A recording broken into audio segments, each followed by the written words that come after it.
आसिम बिन हमजा रज़ियल्लाहु अन्हु बयान करते हैं कि एक जवान लड़का मदीने में खड़ा रो रहा था और फरियाद कर रहा था कि ए खुदा, तू ही इंसाफ करने वाला है, मेरे और मेरी माँ के दरमियान इंसाफ फरमा। इतने में उधर से हज़रत उमर रज़ियल्लाहु अन्हु का गुजर हुआ।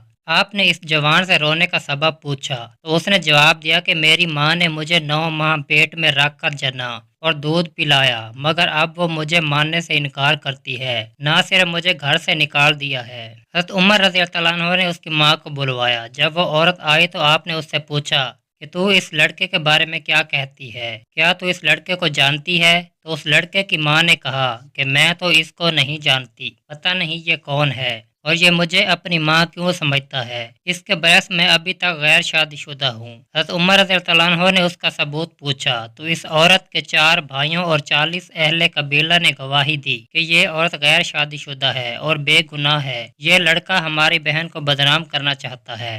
जब इस जवान लड़के से सबूत मांगा तो इसने कहा मेरे पास इसके अलावा कोई सबूत नहीं कि ये मेरी माँ है और मैं इसका बेटा हूँ, इसने मुझे पाला है। क्योंकि औरत की तरफ से 40 गवाह पेश किए गए और वो लड़का कोई गवाह न पेश कर सका तो हज़रत उमर रज़ियल्लाहु अन्हु ने हुक्म दिया कि इसको कोड़े लगाए जाएं। जब इस लड़के को कोड़े लगाने के लिए ले जाया जा रहा था तो इसकी नज़र हज़रत अली रज़ियल्लाहु अन्हु पर पड़ी और कहने लगा मैं बहुत मजलूम हूँ, मेरी फरियाद सुन लीजिए। हज़रत अली रज़ियल्लाहु अन्हु ने जब इस लड़के को देखा तो आपने फरमाया इसको हज़रत उमर रज़ियल्लाहु अन्हु के पास वापस ले चलो। जब लड़के को हज़रत उमर रज़ियल्लाहु अन्हु की खिदमत में लाया गया हज़रत उमर ने फरमाया कि इसको क्यों वापस लाए हो? तो सिपाहियों ने फरमाया कि हज़रत अली के हुक्म से लाए हैं। इतने में हज़रत अली रज़ियल्लाहु अन्हु भी तशरीफ लाए और फरमाया इस लड़के की माँ को मेरे पास लाओ। तो इससे पहले की तरह सवाल किए गए और इसने 40 गवाह भी गुजारे। उन्होंने इस औरत के बेगुनाह होने की गवाही दी और फिर लड़के से पूछा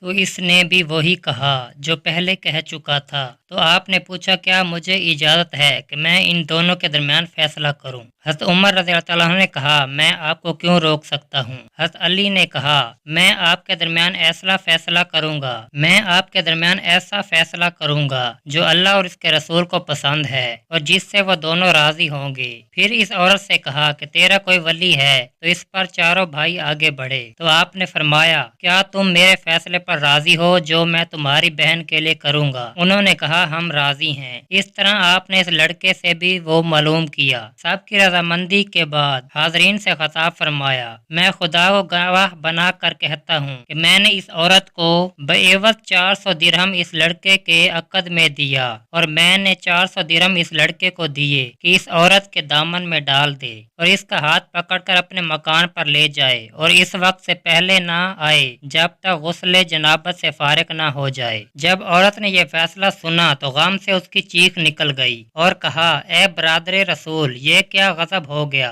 कि मैं जहन्नम का ईंधन बन जाऊं। मैं इकरार करती हूँ कि यह लड़का मेरा है और मैं इसकी माँ हूँ। एक माँ क्यों कर अपने बेटे की बीवी हो सकती है? आपने फरमाया पहले इकरार क्यों नहीं किया? तो वो औरत कहने लगी मेरा कोई कसूर नहीं है, ये सब गलती मेरे भाइयों की है क्योंकि उन्होंने मेरी शादी एक मालदार आदमी से की थी जिससे ये लड़का पैदा हुआ। बाद में उस आदमी का इंतकाल हो गया। जब ये लड़का बड़ा हुआ तो मेरे भाइयों ने मेरे बेटे को अलग कर दिया और मुझे खौफजदा करके ये कहलवाया कि ये बच्चा मेरा नहीं है, मगर मेरा दिल बच्चे के लिए तड़पता है। इसके बाद इस औरत ने अपने बच्चे को गले लगाया और उसे घर ले गई। सामीन कराम, अगर वाकया अच्छा लगा हो तो वीडियो को लाइक करें और ऐसी मजीद वीडियोस के लिए हमारे चैनल को सब्सक्राइब करें।